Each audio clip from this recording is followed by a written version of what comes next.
우리 중등부 1학년 올라오는 친구들을 환영합니다. 주님께서 여러분 가운데 항상 인도하여 주시고 축복해 주시기를 간절히 소망할게요. 우리 중등부 처음 첫 주 만나는 시간인데도 이렇게 만나지 못하는 게 좀 안타깝기도 한데 여러분 함께 또 선생님들이 전화하고 또 함께 이끌어 줄 테니까 그것을 통해서 함께 참여하고 특별히 영상 예배와 또 여러 가지들 잘 듣고 또 함께 이 한 해를 잘 보낼 수 있기를 간절히 소망합니다. 여러분 축복합니다. 2021년 1월 3일 중등부 예배를 시작하겠습니다. 사도신경으로 신앙 고백하겠습니다. 전능하사 천지를 만드신 하나님 아버지를 내가 믿사오며 그 외아들 우리 주 예수 그리스도를 믿사오니 이는 성령으로 잉태하사 동정녀 마리아에게 나시고 본디오 빌라도에게 고난을 받으사 십자가에 못 박혀 죽으시고 장사한 지 사흘 만에 죽은 자 가운데서 다시 살아나시며 하늘에 오르사 전능하신 하나님 우편에 앉아 계시다가 저리로서 산 자와 죽은 자를 심판하러 오시리라. 성령을 믿사오며 거룩한 공예와 성도가 서로 교통하는 것과 죄를 사하여 주시는 것과 몸이 다시 사는 것과 영원히 사는 것을 믿사옵나이다. 아멘. 성경 말씀 보겠습니다. 창세기 1장 1절에서 5절까지 말씀입니다. 창세기 1장 1절에서 5절까지 말씀 제가 읽겠습니다. 태초에 하나님이 천지를 창조하시니라. 땅이 혼돈하고 공허하며 흑암이 깊음 위에 있고 하나님의 영은 수면 위에 운행하시니라. 하나님이 이르시되 빛이 있으라 하시니 빛이 있었고 빛이 하나님이 보시기에 좋았더라. 하나님이 빛과 어둠을 나누사 하나님이 빛을 낮이라 부르시고 어둠을 밤이라 부르시니라. 저녁이 되고 아침이 되니 이는 첫째 날이니라. 아멘. 올 한 해도 말씀과 기도로 우리의 신앙을 잘 세우고 또 예배로 살아갈 수 있는 우리 중등부가 되길 간절히 소망합니다. 각자 예배하는 그 자리에서 오직 하나님께만 집중하며 또 우리가 할 수 있는 가장 최선으로 감사와 영광을 돌릴 수 있기를 소망합니다. 2021년이 되었는데 또 이 한 해가 주님의 은혜 가운데 살아갈 수 있기를 간절히 소망합니다. 오늘은 새로운 한 해의 첫 번째 주일입니다. 처음이라는 단어를 들으면 설레는 기분이 들기도 합니다. 이번에는 참 코로나 때문에 많이 어렵고 힘들어서 그런 기분이 잘 안 날 수도 있을 것입니다. 그러나 우리가 첫이라는 것, 첫 등교를 한다거나 첫 만남을 가진다거나 첫 작품 또 첫 번째 했던 것들은 참 많은 기억에 남습니다. 2021년 이 첫 번째 주일 새해 처음으로 하나님께 예배하는 이 시간, 하나님이 우리에게 주시는 첫 번째 말씀은 무엇입니까? 오늘 이 기대하는 마음으로 하나님 앞으로 나아갈 수 있기를 간절히 소망합니다. 여러분은 책을 좋아하는가요? 학창 시절에 책을 많이 읽는 것은 굉장히 중요하고 좋은 습관이기도 합니다. 그렇다면 여러분은 책을 대할 때 가장 먼저 어디서부터 읽습니까? 목사님 좀 특이해서 책을 딱 보면 제일 먼저 뒤편 보고 가격이 얼마인가 이런 거 보기도 하고, 그 다음에 이제 그 책을 쓴 사람의 추천하는 사람의 평가 또는 그리고 그 작가의 이력 같은 걸 좀 많이 보는데, 일반적으로 교과서를 보든 어떤 책을 보든 간에 보통은 제일 처음부터 보게 됩니다. 책을 어느 부분부터 읽어 나가는 것도 정말 괜찮지만 우선 서문을 꼼꼼히 읽는 것이 굉장히 중요합니다. 서문에 보면 저자가 이것을 어떠한 의도로 어떠한 마음을 가짐으로 이 책을 썼느냐가 나오기 때문에 그것을 먼저 보는 것. 그래서 한 책을 읽을 때 오해 없이 읽는 중요한 부분이고 중요한 그 부분이 바로 이 서문입니다. 책이 시작되는 첫 번째 문장도 유심히 살펴보는 것이 좋습니다. 보통 작가들이 하는 말 중에 하나가 보면 가장 첫 번째 문장을 쓰는 것이 가장 힘들고 오랜 시간이 걸리고 또 고민이 된다고 이야기를 한답니다. 그렇기 때문에 이 첫 문장은 매우 중요한 의미를 담고 있습니다. 여러분이 좋아하는 사람이 생기고 또 사랑하는 사람이 생겼을 때 편지를 쓰거나 문자를 보낸다고 생각해 봅시다. 첫 문장을 뭐라고 쓸 겁니까? 사랑한다 이렇게 처음부터 시작할 건가요? 그러한 첫 문장을 쓴다는 것, 그리고 그 이미지라는 것은 굉장히 중요한 것입니다. 성경의 첫 번째 책인 창세기에 대해서 오늘 말씀을 드리려고 합니다. 이 창세기는 성경 전체의 문을 여는 부분입니다. 창세기의 내용을 잘 이해하면 성경 전체의 맥락과 주제를 잘 파악할 수 있습니다. 그 중에서도 창세기 1장은 아주 중요한 역할을 하고 있고, 게다가 오늘 본 말씀의 1장 1절인 이 창세기 말씀은 이 창세기를 여는 가장 중요한 열쇠입니다. 나아가서 성경 전체를 여는 열쇠이자 핵심 문장이라고 할 수가 있습니다. 조금 전에 편지를 이야기를 드렸는데, 이 성경 말씀은 하나님이 우리에게 주신 편지입니다. 우리에게 주신 편지의 가장 첫 문장이 뭐라고 이야기를 하고 있습니까? 바로 태초에 하나님께서 천지를 창조하셨다라고 말씀하고 있습니다. 창세기 1장 1절의 말씀은 4개의 단어로 구성되어 있습니다. 태초, 하나님, 천지, 그리고 창조. 이 4개의 단어는 많이 들어봤지만 각각의 단어가 가진 의미에 대해서 깊이 생각해 보진 않았을 겁니다. 우선 태초라는 것은 모든 것의 시작을 의미하는 단어입니다. 그런데 이 세상이 어떻게 시작됐는지 정확하게 아는 사람이 있을까요? 과학자들도 나름의 근거로 추정할 뿐입니다. 반면 성경은 태초에 일어난 일에 대해서 정확하게 말씀을 하고 있습니다. 두 번째 단어인 하나님은 어떻습니까? 누구나 하나님에 대하여서 이야기할 수 있지만 아무리 똑똑한 사람도 그분에 대해서 완벽하게 이해하고 설명할 수는 없습니다. 하나님에 대한 지식 또한 하나님이 성경을 통해서 가르쳐 주신 만큼만 우리가 알 수 있는 겁니다. 세 번째 단어인 천지라는 것은 또 무엇입니까? 이 단어는 하늘과 땅뿐만 아니라 그 사이에 있는 그 모든 것들, 우주 저 끝에서부터 저 끝까지의 모든 것을 의미하는 단어가 바로 이 천지라는 단어입니다. 세계적인 지질학자도 위대한 탐험가도 그렇기 때문에 이 천지라는 말, 그것을 모두 알 수는 없을 겁니다. 마지막 단어인 창조는 어떻습니까? 잠시 좀 더 자세하게 설명하겠지만 창조 또한 인간인 우리는 행할 수도 이해할 수도 없는 것입니다. 창세기 1장 1절이 성경을 여는 열쇠라고 했는데, 하나님께서 이렇게 이해할 수 없는 문장으로 성경을 시작하신 이유가 무엇일까요? 창세기 1장 1절의 모든 단어가 다 중요하지만 정말 핵심이 되는 의미는 바로 이겁니다. 따라 한번 해볼까요? 하나님이 하시니라. 다시 한번, 하나님이 하시니라. 결론은 이 모든 것을 다 누가 했다고요? 바로 하나님께서 하셨다는 겁니다. 하나님은 놀라운 지혜와 능력으로 이 모든 것들을 창조하셨습니다. 그래서 성경 중심의 주제를 하나님 나라라고 하는 겁니다. 하나님 나라는 하나님께서 창조하시고 또 하나님께서 다스리는 곳입니다. 앞으로 우리가 계속해서 하나님 나라의 관점으로 성경을 보고 세상을 보는 훈련을 하게 될 것입니다. 오늘 첫 시간에는 하나님 나라의 핵심 중에 핵심이라고 볼 수 있는 창조와 다스림에 대해서 함께 생각해 보았으면 합니다. 첫 번째, 우리가 창조에 대해서 한번 생각해 봅시다. 창세기 1장 1절에 설명할 때 창조라는 단어는 우리가 다 이해할 수 없는 단어라고 말씀을 드렸어요. 왜냐하면 우리가 창조라는 행위를 할 수 있을까요? 실제로 창조하는 모습을 본 적도 없습니다. 우리가 사용하는 스마트폰이나 컴퓨터로 무엇을 만들까요? 여러 가지 다양한 재료를 가공해서 또 조립해서 이것을 프로그램을 해서 만들 수가 있겠죠.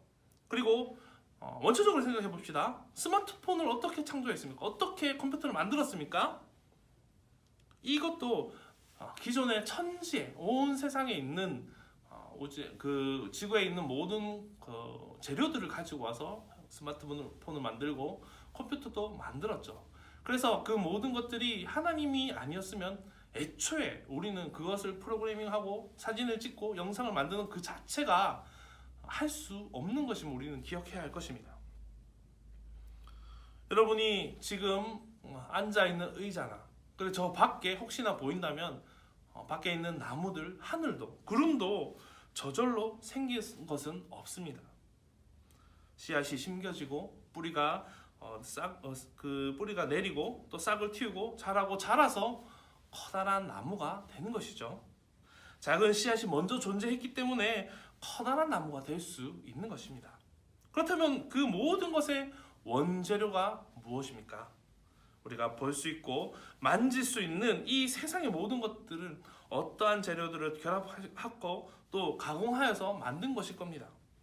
그렇다면 이 세상의 가장 처음, 이 전체적인 원초적인 처음은 무엇으로 만들어진 것입니까?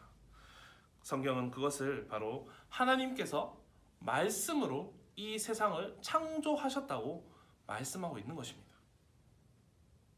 이 세상에 아무것도 스스로 존재하는 것은 없습니다.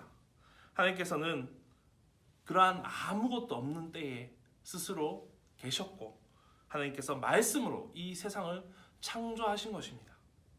하나님이 이 모든 것을 그 어떤 것에 도움 없이 하나님께서는 무에서 유를 창조해 주셨습니다. 그래서 이 세상을 바로 하나님 나라라고 말씀하는 겁니다. 하나님께서 바로 주인 되신다는 것입니다. 두 번째로는 우리가 다스림에 대해서 생각을 해 보았으면 좋겠습니다.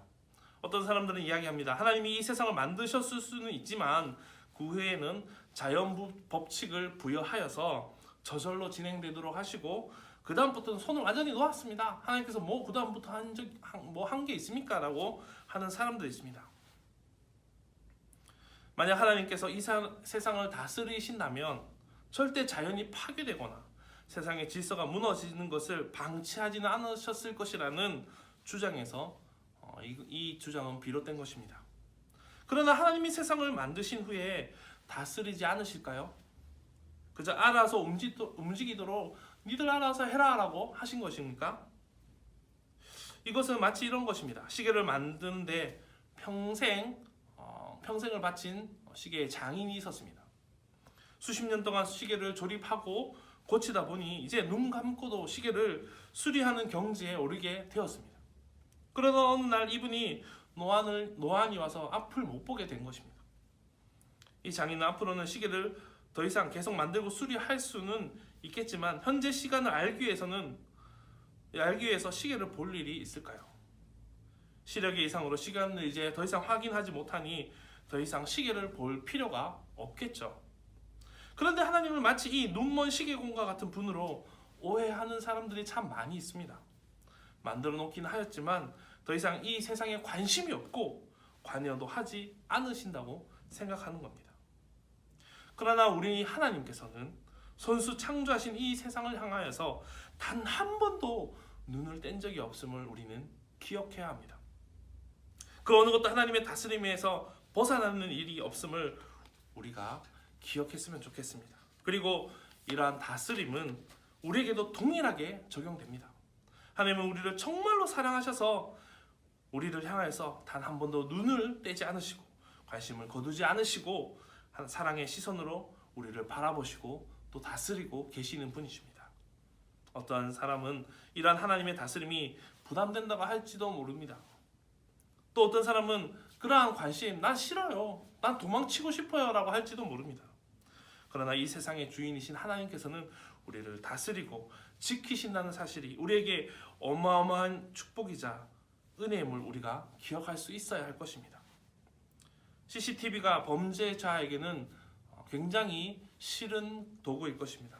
그러나 선한 이들에게는 생명을 지켜주고 안전을 지켜주고 재산을 보호해주는 아주 고마운 도구인 것과 마찬가지입니다.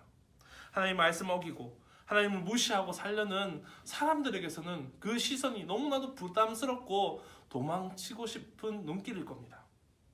그러나 주님의 자녀인 우리에게는 그 어떤 것보다 놀라운 은혜와 힘과 능력, 그것이 바로 하나님의 시선임을 우리는 기억해야 할 것입니다.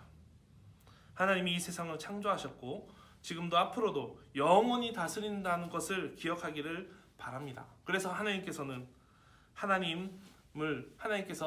이 땅을, 이 세상을 만들어 주셨고 이 세상을 하나님 나라라고 이야기할 수 있는 것이며, 그리고 이 하나님의 나라에서 우리는 살아가는 백성입니다. 하나님은 우리와 이 세상을 창조하시고 다스리는 분이십니다. 우주 만물이 하나님의 통치, 다스림에 따라서 운행되는 것처럼 하나님의 나라의 백성인 우리도 하나님의 통치, 다스림에 따라서 살아야만 하는 것입니다. 그분의 말씀에 따라서 우리의 정체성과 삶의 방식을 제대로 정립하며 살아가야 할 겁니다. 하나님이 다스린다면 왜 이렇게 세상이 약해 가는데도, 정말 악화의 일로에 가운데 있는데도 불구하고 가만히 계실 수 있나요? 라고 생각할 수도 있을 것입니다. 세상을 살아가다 보면 정말 이해되지 않는 그런 일들이 참 많이 있습니다. 마음대로 되지 않는다고 느끼는 일도 얼마든지 생깁니다. 그러나 우리가 다 이해할 수는 없어도 하나님은 신실한 분이시기 때문에 모든 것을 하나님 뜻대로 운행해 가신다는 확신을 가지고 살아야 할 겁니다. 그것이 하나님의 백성된 우리가 가져야 할 온전한 자세입니다. 그러나 이 세상과 우리를 창조하신 하나님은 우리를 끝까지 다스리는 분이신 하나님이시는 것을 우리가 기억하면서 하나님 믿고 신뢰하며 살아갈 때, 하나님께 우리의 인생을 맡겨 드릴 때 우리는 참된 평안과 안식을 누릴 수 있게 됩니다. 그러면 우리는 이제 어떻게 살아야 할까요? 오늘 이 시간에 함께 결단했으면 좋겠습니다. 하나님의 나라의 백성으로서 하나님 나라의 삶의 방식을 따라서 살아갈 수 있기를 간절히 소망합니다. 매일 아침 하나님이 창조하신 이 세상을 바라보면서 이 땅을 창조하시고 다스리시는 하나님께 우리가 할 수 있는 최고의 표현으로서 감사와 영광을 올려드릴 수 있는 저와 여러분에게 간절히 소망합니다. 우리 친구들, 그것을 기억하면서 이 땅의 통치자이신 하나님을 생각하면서 이 한 주 살아갈 수 있는 저와 여러분이기를 주님의 이름으로 축복합니다. 기도하겠습니다. 사랑의 아버지 하나님, 은혜와 사랑 감사를 드립니다. 아버지 하나님, 오늘 창조와 다스림에 대해서 함께 이야기를 나누었습니다. 오늘 이 말씀을 가지고 정말 하나님께서 우리를 창조하시고 또한 우리를 끊임없이 다스리며 우리를 눈동자같이 지키시는 분이심을 기억할 수 있는 우리 중등부 될 수 있도록 주여 인도하여 주셔서 2021년의 첫 주입니다. 첫 주에 이렇게 함께 만나지 못하고 이렇게 떨어져서 예배를 드리지만 그 가운데서도 주님의 은혜를 기억하며 주님의 축복과 놀라신 사랑을 기억하며 살아갈 수 있는 우리 중등부가 될 수 있도록 아버지 인도하여 주시옵소서. 늘 아버지 하나님 주님만을 생각하며 창조주신 하나님을 기억하며 주님께서는 어떻게 하셨을까라는 고민과 또 이 한 주 정말 주님의 그 다스림 가운데 살아갈 수 있는 우리 중등부가 되어서 또 한 살 더 먹음을 통하여서 더욱더 성숙하며 또 영적으로 또 성장하는 우리 중등부 될 수 있도록 주여 인도하여 주시옵소서. 감사를 드리며 거룩하신 예수님 이름으로 기도드립니다. 아멘. 지금은 우리 주 예수 그리스도의 은혜와 하나님의 크신 사랑과 성령님의 감화감동 교통하심의 역사가 하나님께서 창조하시고 또 우리를 다스려 주시며 또 그 다스림 가운데 우리가 평안과 축복을 누리고 있음을 기억하며 그 축복을 위하여서 그 평안을 누리기를 간절히 바라는 주의 귀한 모든 자녀들 가운데, 특별히 우리 중등부 한 친구 가운데 지금부터 영원까지 함께 있을지어다. 아멘. 예배를 마쳤습니다. 오늘도 정말 주님의 은혜 가운데 살아갈 수 있기를 바라고 또 이 한 해 주님과 함께 동행하는 우리 중등부 친구들 되기를 간절히 소망합니다. 해피 뉴 이어.